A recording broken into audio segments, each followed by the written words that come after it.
Salve, salve família, aqui quem fala é o Lutz do canal Cortes Podcast e no meu primeiro mês monetizado eu já fiz $3.000 só seguindo o que esse cara fala no curso dele. Então se você quer ganhar dinheiro com internet e YouTube sem nem precisar aparecer... O Papa se ocupou de seus próprios políticos. Era potente e abalou os alicerces do poder mundial. Comunismo.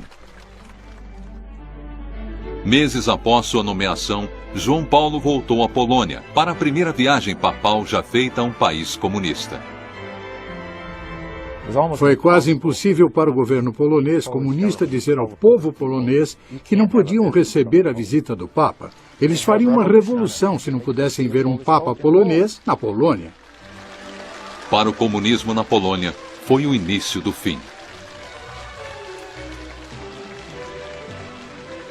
Gorbachev me disse, o grande erro do comunismo foi permitir que João Paulo II fosse à Polônia logo após se tornar Papa, porque quando ele foi para a Polônia, isso só uniu o povo da Polônia. 3 milhões de poloneses, 2 vezes a população de Varsóvia, saíram para dar as boas-vindas a ele. A Praça Vitória da cidade se tornou uma catedral a céu aberto para a missa. Entre as testemunhas estava o correspondente da CBS, Tom Fenton. O sermão dele foi tudo o que a multidão estava esperando. Católicos poloneses, vivendo sob o comunismo, estavam acostumados a falar em código e compreendiam alusões feitas. Não tiveram problemas em compreender os desafios do Papa, a um governo que promovia o ateísmo e tinha discriminação contra a Igreja. Cristo, ele disse à multidão que aguardava, não pode ser excluído da história da raça humana em nenhuma época ou nenhum lugar. Isso foi o bastante para a multidão explodir. Muitos aplausos foram dados na praça. O Papa ouviu a resposta emocionada da multidão e ficou comovido. A multidão cantou espontaneamente: "Queremos Deus em nossos livros poloneses. Queremos Deus em nossos livros poloneses." Eu soube naquele momento que tudo havia mudado, que nada seria o mesmo novamente. A visita inspirou os poloneses a se unirem contra o regime comunista. Trabalhadores criaram um movimento independente chamado Solidariedade no ano seguinte. E no comando estava Lech Wałęsa, um jovem eletricista do estaleiro. Solidariedade fez uma greve em Gdansk, local do maior estaleiro da Polônia. Logo toda a nação foi cometida de greves e revoltas. Um ano depois do movimento ter iniciado, já tinham cerca de 10 milhões de associados. Em dezembro de 1981, o governo polonês interditou Solidariedade e impôs a lei marcial.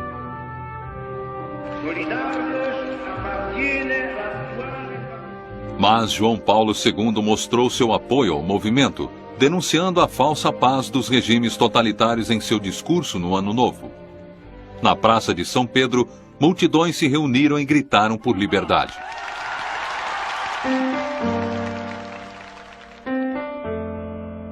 O Papa voltou à Polônia em 1983, quando o país ainda estava sob a lei marcial, ocupada por seu exército. Em uma época que as esperanças do povo da Polônia estavam enfraquecendo, a visita do Papa renovou a fé na causa deles. Acho que o momento que mais me impressionou foi uma multidão de centenas de milhares que ao mesmo tempo faziam o sinal de V. Foi impressionante.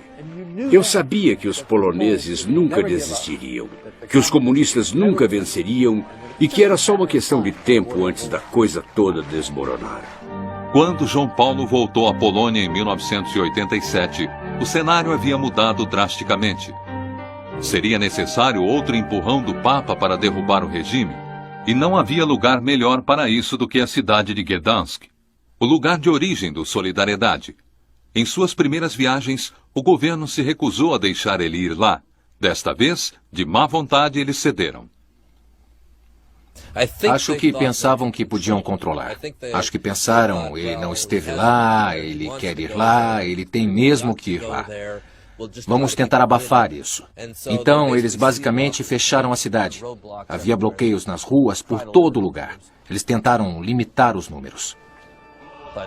Mas fora, neste campo, qual era o tamanho da multidão? 500.000? 1 milhão? Quem sabe? Maior que a população da cidade.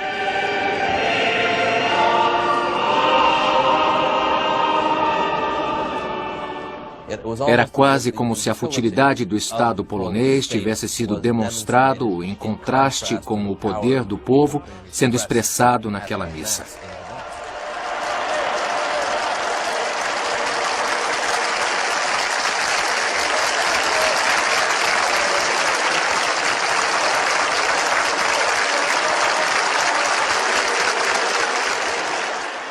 O altar foi construído em forma de uma grande proa de um navio. A referência do estaleiro estava por todo lugar.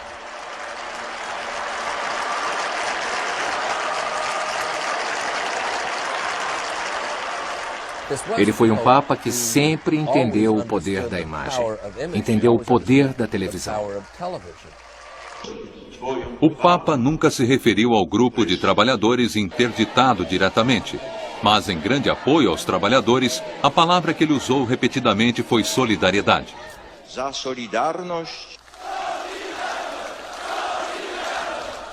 Esse era o final da tirania comunista da Polônia.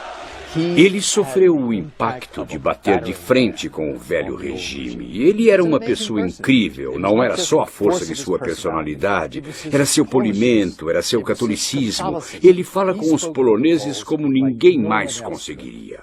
Uma nova rodada de greves levou os poloneses diretamente à urna eleitoral.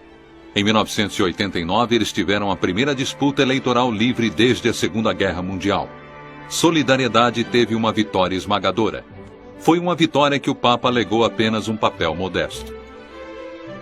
E como ele disse, o comunismo em algum ponto foi implodido com seu próprio consentimento. Ele disse, a árvore estava podre, eu só dei uma chacoalhada. A chacoalhada que ele deu na Polônia ecoou através dos países da Cortina de Ferro. Na coligação oriental, as pessoas começaram a perguntar se os poloneses conseguiram se reerguer, por que não nós? O fato é que eles poderiam, e eles conseguiram. Pouco tempo depois da maior árvore ter caído, a bandeira soviética foi baixada no Kremlin pela última vez. Em 1998, ele tentou balançar os postos avançados comunistas no hemisfério ocidental. Ele fez uma viagem sem precedentes a Cuba. Diferente da recepção fria que ele teve dos oficiais poloneses, ele foi bem recebido por Fidel Castro. O governo ateu de Castro permitiu que o Papa fizesse missas ao ar livre. As primeiras missas públicas permitidas por lá em 40 anos. Castro esperou e conseguiu a denúncia do Papa sobre o embargo americano contra Cuba.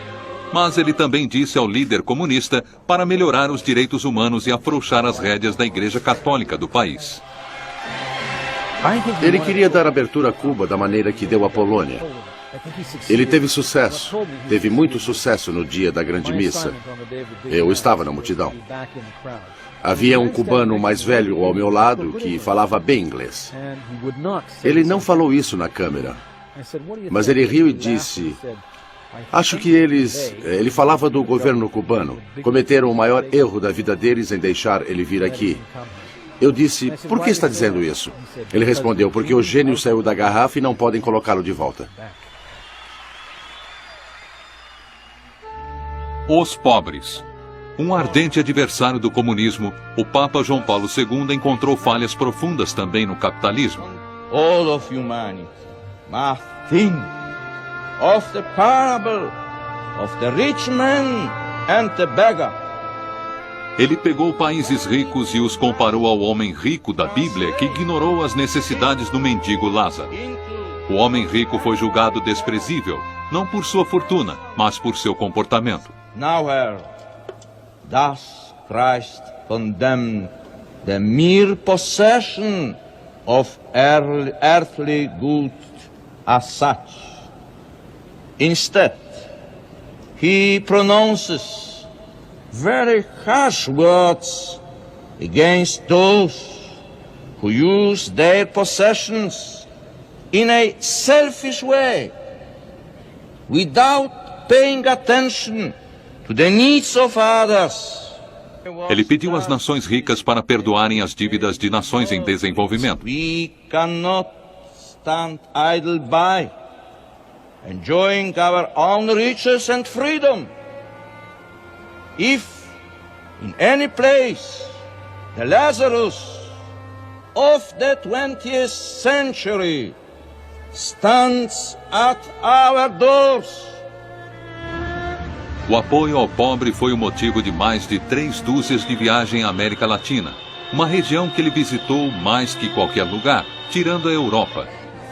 É a casa de metade de todos os católicos. E o Brasil é conhecido por ter mais católicos que qualquer outro país. O Brasil sofre há muito tempo de uma enorme desigualdade entre o rico e o pobre. Toda vez que ele foi lá, ele fez questão de parar em algumas das piores favelas do país. Ele condenou o governo pela maneira que tratava os mais necessitados. Em 1980, ele deixou seu anel de cardeal em uma comunidade de favela como lembrança de seu amor pelo pobre. O Santo Padre. Suas viagens em países da língua espanhola foram sempre politicamente incômodas. Em sua primeira viagem à América Latina, ele deixou os líderes da igreja atônitos, denunciando a liberação da teologia da libertação. A teologia da libertação mistura catolicismo com atividade marxista. Muitos na América Latina viram isso como uma forma de sair da pobreza e impotência. Mas para o Papa João Paulo isso foi contrário à missão espiritual da igreja. E líderes que continuaram apoiando isso foram substituídos. O confronto mais direto entre o Papa e os líderes de esquerda foi em Nicarágua, em 1983. Na chegada, ele repreendeu um padre que havia se recusado a deixar o governo. Mas o pior atrito foi mais tarde. O altar para a missa estava cheio de imagens revolucionárias, mas um símbolo estava faltando de propósito. Não havia uma cruz. Manifestantes que aparentemente apoiavam o governo gritavam: "Queremos paz." Logo o Papa deu um basta. Silêncio, ele exigiu. La primera que quiere la paz es la Iglesia. A primeira que quer a paz, ele disse, é a igreja. Ele foi tratado com mais respeito em 1996, quando voltou a Nicarágua, agora com uma administração mais cordial. Durante seu legado, a Igreja Católica enfrentou competições crescentes com o domínio protestante da América Latina. Mas boas-vindas calorosas eram uma norma em países de língua espanhola e em comunidades de língua espanhola. Em resposta, ele sempre pedia um compromisso maior com a igreja. Foi isso que ele disse aos devotos de San Antonio, Texas. Me llena de gozo el saber que el número de los sacerdotes religiosos y religiosas hispanos va en aumento, pero aún son necesarios mucho más. Jóvenes hispanos, ¿sentís la llamada de Cristo? Familias hispanas, ¿estáis dispuestas a entregar vuestros hijos al ministerio de la iglesia? ¿Rogáis insistentemente al dueño de la mies que envíe operarios a su mies? Cristo necesita operarios que trabajen en la abundante mies de la comunidad hispana y en toda la iglesia.